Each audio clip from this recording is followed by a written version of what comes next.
I guess it's that fear of failure, but again, I think that can be a positive as well because it motivates you.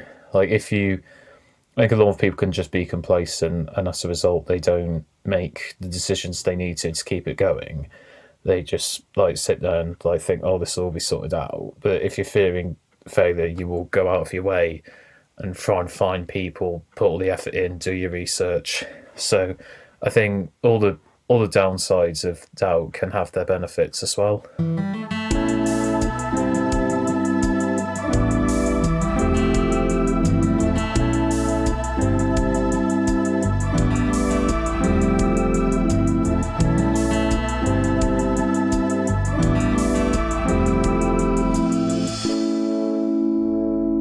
Welcome, Finlay. Thanks for being the very first guest for a filmed episode. It's a pleasure. And it's very appropriate with you being a videographer yourself. I know you studied film production at university, but it's also a hobby that you love anyway.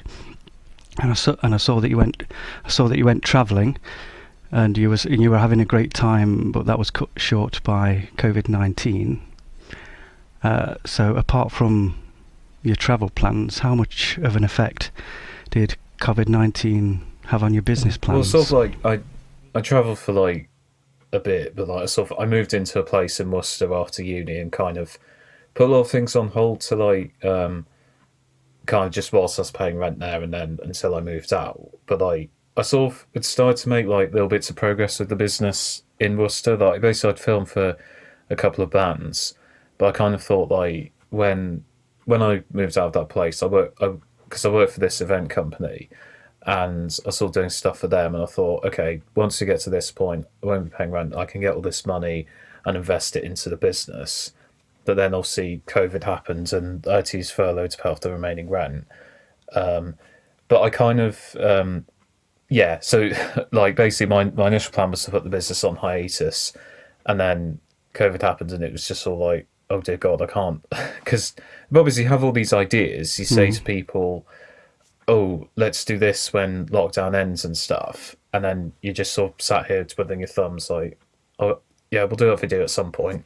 When's this ending? And it's not bad to have ideas for the future, but it's kind of, you can't just sit on your backside and wait for all these things to happen. Like I think, whether your opinions of lockdown are something separate, but yeah, so what I've tried to do is like sort of do what I can remotely. So I've been offering like editing services to a lot of people.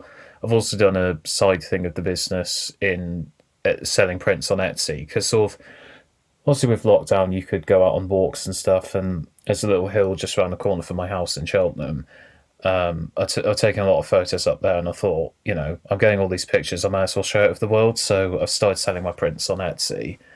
I've done things remotely. Luckily, my dad has a music project, and he's used my services a lot for things involved with that. So like we sort of do like little videos in a room of him just playing guitar for him to release, and so we've both been able to benefit each other's projects through that. But yeah, obviously like it's great like working with him, but also I want to get out there and expand more. But I've actually got like a consultation with someone later tonight about doing a music video for them. So there is definitely like other people like I will be working for and stuff. We just it's just sort of like step by step, I guess. I've been trying to do like things to put my editing skills to the test. Like I just started something that's a bit separate to business, but it's like a YouTube channel sort of doing like video essays on like sort of events in football history and stuff like that, sort of like obscure like history that people might not know about in football, and then like sort of upload that to YouTube. Like I'm just starting, like the first video is actually coming out today.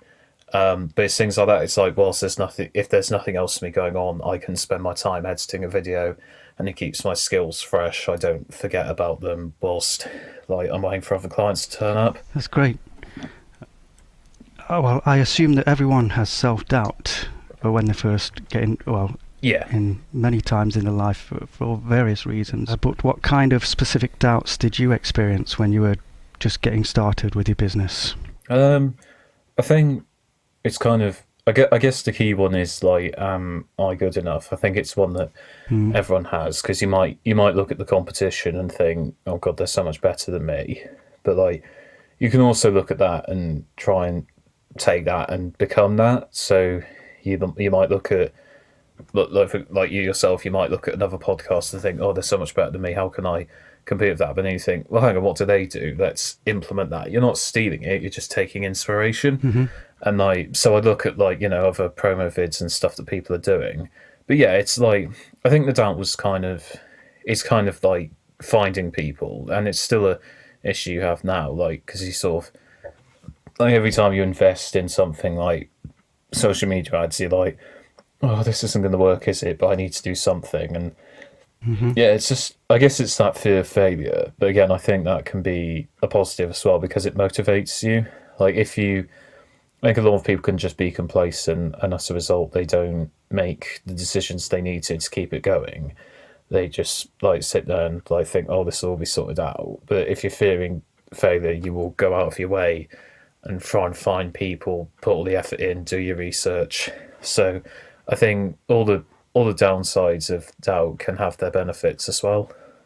Like I said, I've done like other things that perhaps other people who do what I do haven't. But like again, you spend all this time thinking, okay, what do I have to do? And yes, you are doubting yourself, but you think, okay, what do I need to do to combat this failure?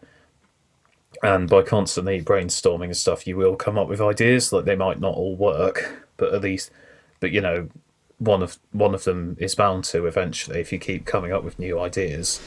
Have you found it useful yourself to just have a break from thinking and shut off in some way? Or Oh, definitely. Yeah, because yeah, I think it's important to kind of uh, establish a work-life balance.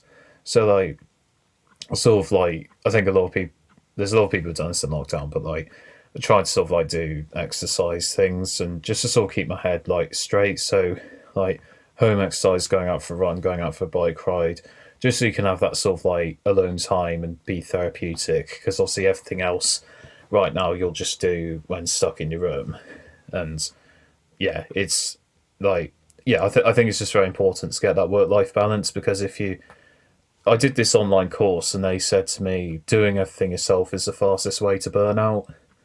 So I think if you are just spending all your time like panicking and worrying about where you're going and not allowing yourself any like free time to just relax, enjoy yourself, then you're not going to get anywhere either because you'll just end up making the wrong decisions. yeah, absolutely. Yeah, overthinking seems to be a big cause of self-doubt. Yeah, definitely. Um, but your business is flying now, or as in it's actually in progress, and Yeah, you've got clients, and you're getting feedback from clients, which must also help with any kind of doubts that you have to have positive feedback from people that you're helping. yeah, definitely. It's like again, it's kind of like not scraping, just like it's like it has done well. Like basically every month since November, I've made a profit, and a lot of other months it's kind of I was having to dig into my own money to like pay for software and stuff. Last month I made about £400, and compared to July 19 to March 2020, I made £300 in 8 months. So it's a like again, it might seem like peanuts to people, but it is a sign that you stick at it, you can progress. Yeah, and if you're getting steady income, that's more important than the amount of income, at least as you're getting going, to just create that reliable income Yeah, for the times when things aren't as busy as an 100%. emergency. So did you have to work through your self-doubt yourself, or did you have friends that you could talk with, or it's just something you kind of worked out as you went? It's kind of a bit of both because like I think there were points where I think everyone's had this. The doubt is so extreme. You think, what am I doing? Is this like, am I doing the right thing? But then I sort of speak to my friends about it, and like friends and family, and they sort of encourage me, just saying keep going and stuff. And I think a lot of time you do sort of think, are they just saying that to be nice? But like I know the people that I know if I was doing a stupid business idea, they would say, "What are you doing?" Like in a nice way, of course, but like I think people are like can be honest to me, and the fact that they sort of are saying, you will succeed, just keep trying, does help a lot. But you do at the same time with what you said, you do have to find this stuff internally as well, and you just have to brainstorm, come up with ideas. Like the Etsy idea, it hasn't worked exactly as I have liked yet, but I know there are ways to succeed with it, and I'm going to keep fighting. I'm going to try and find ways to make it work. So I just, yeah, I sort of think it's not impossible. I just haven't figured out the formula yet. I think that's the best way to put it. So I think, again, a lot of people would have given up by now, but I haven't. I'm keen. I've come this far. I want to make sure I succeed, and I am beginning to succeed. Yeah, I think you said earlier before we started talking about persistence, and you need to have the mindset of knowing that it's going to take time. Yeah, absolutely. Whole business is going to take time, and any doubts you may have, they're going to take time to get around as well. But that you will get around them just by showing up every day. Yeah. And just getting on with it. Yeah, exactly. So I think we've spoken about this, but what's your situation now? Yes, I'm. I think you. So I'm based in Cheltenham. I've moved back with my family because obviously when COVID kicked off, it kind of everyone needed to take a step back. But I officially moved out of Worcester last summer because we went back for a little bit. But yeah, I'm just in Cheltenham, and I'm offering my services to people. Like if people need editors or a lyric video, music video, I can do things remotely, and I have done some things remotely. Like I'm editing some FIFA videos for someone, for example. This guy knows professional footballers, not like Lionel Messi level, but he's they're still professionals, and they're just playing FIFA against each other, and I'm editing them for him, and it's really exciting. But I think again that's a persistence thing, because I try to apply for things through Upwork, and I'm just saying if there are any videographers listening to this, Upwork is a risk. You do have to invest to try and apply for things. So just be a bit cautious because it's not guaranteed results. But I applied for so many things on there. Basically people post on there saying, "Oh, I need an editor," and stuff like that. And obviously I'd apply for all these things, and I applied for dozens and didn't get anything. And I thought, this website is rubbish, it's useless. But then eventually that FIFA guy said, "Yeah, I need you to do something for me. Can you do a trial video?" He absolutely loved it, and now I've made 2 videos for him so far. Hopefully, doing 2 more this week. So there's another example of persistence. Sounds good. Yeah, a lot of people have put off by marketplaces like Upwork and similar sites because there's so much competition, and a lot of people on there who can charge a lot less than you. So you end up trying to compete on price, which is a bad idea. Yeah. But it seems, in your case anyway, but just by staying there, persisting, expecting more no's than yeses. Yeah. And eventually the work comes in if you're just persistent. Yeah, exactly. It's it's the same with applying to jobs. The majority of them will say no, but if you keep applying, someone's going to say yes. It's exactly the same with finding clients.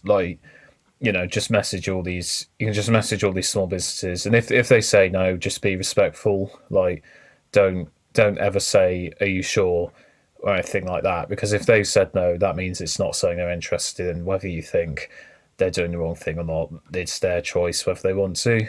Just be polite. Just say, "No worries, best of luck. Hopefully hear from you in the future," and then leave it at that, I think, and just keep going through that, and then eventually someone might say, "Oh, I might be interested," and then you can arrange a call with them.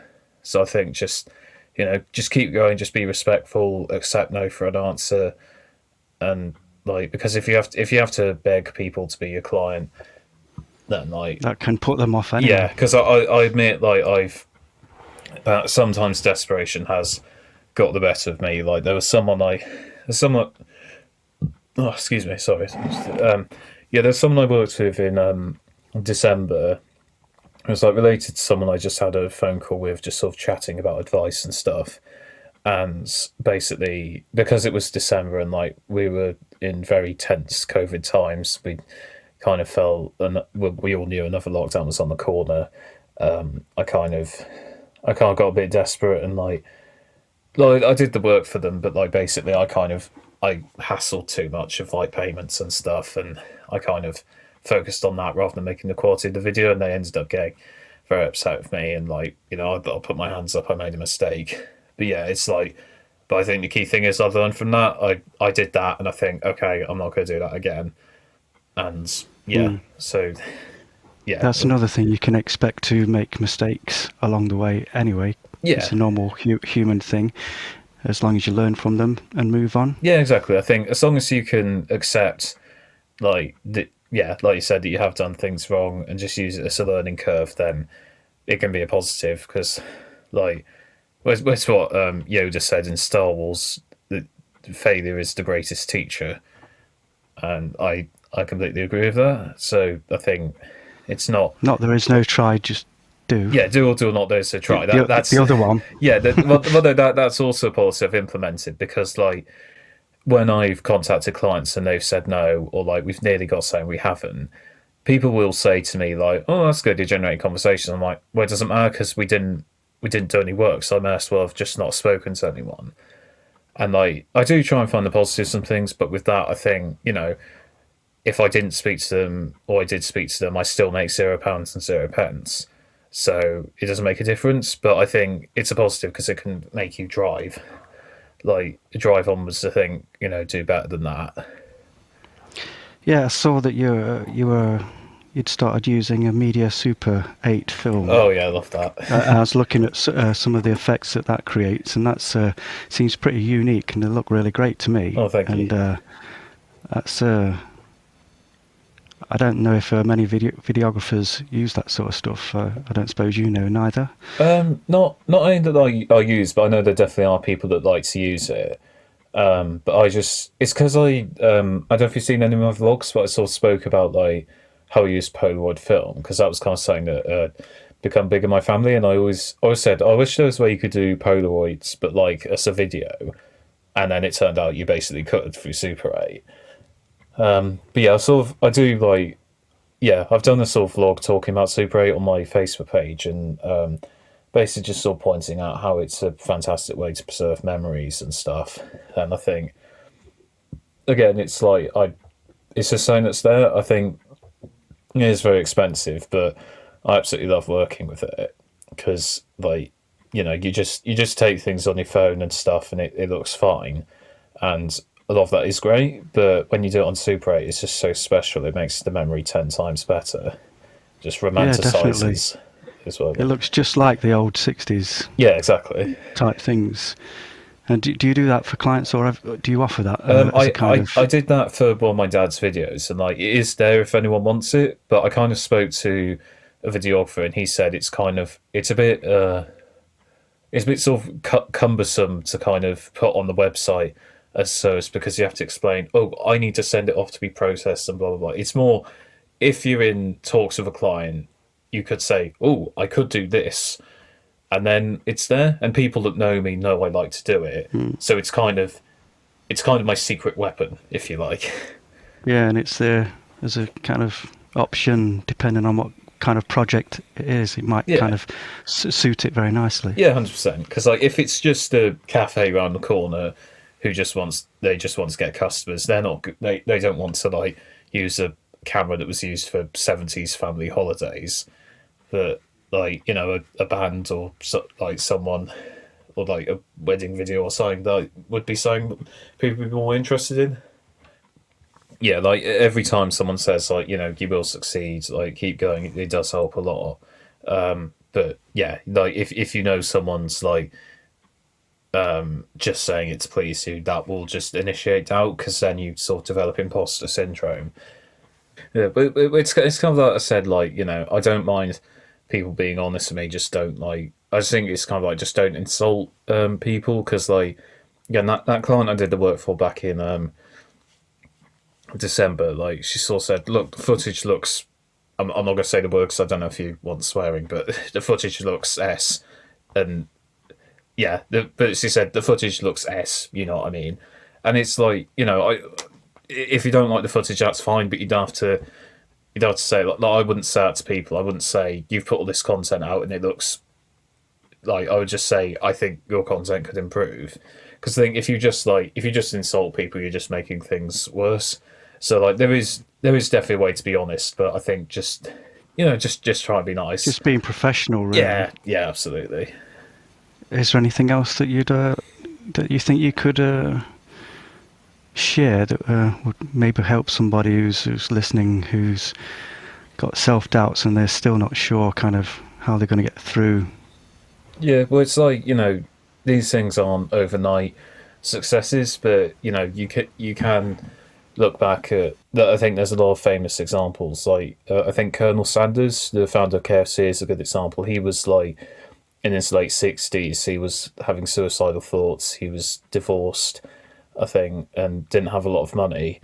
But he just went door to door trying to sell this chicken, and eventually, like some people discovered it and were like, "Oh my god, this is amazing!" And you look at what KFC is now, and he became an icon in the last years of his life.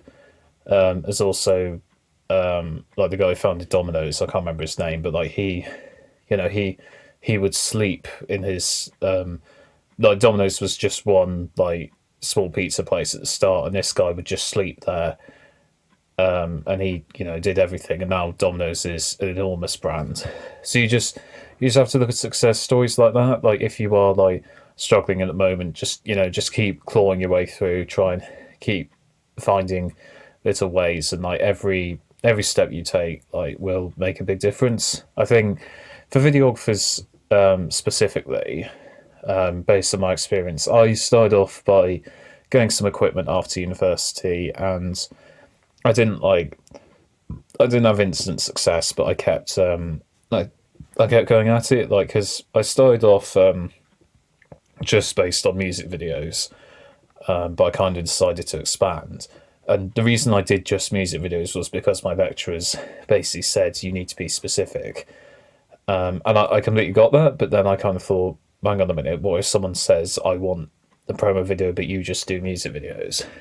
So I think like, whilst yes, I'm giving advice now, like don't.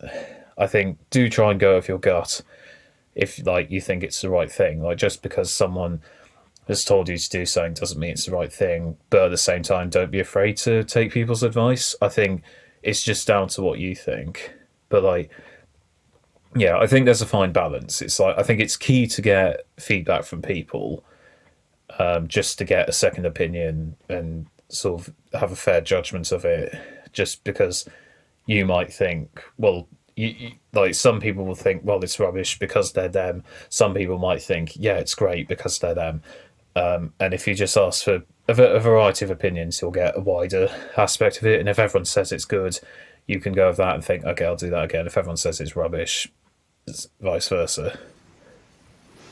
And it's all down to you in the end, anyway. And there's something to be said for having a niche like bands and musicians and sticking with that. Yeah. But then there's also something to be said for branching out if somebody comes along and wants you to shoot their wedding. Yeah, I think don't be afraid to change, because like you might start off just wanting to do wedding videos, then you end up doing music videos.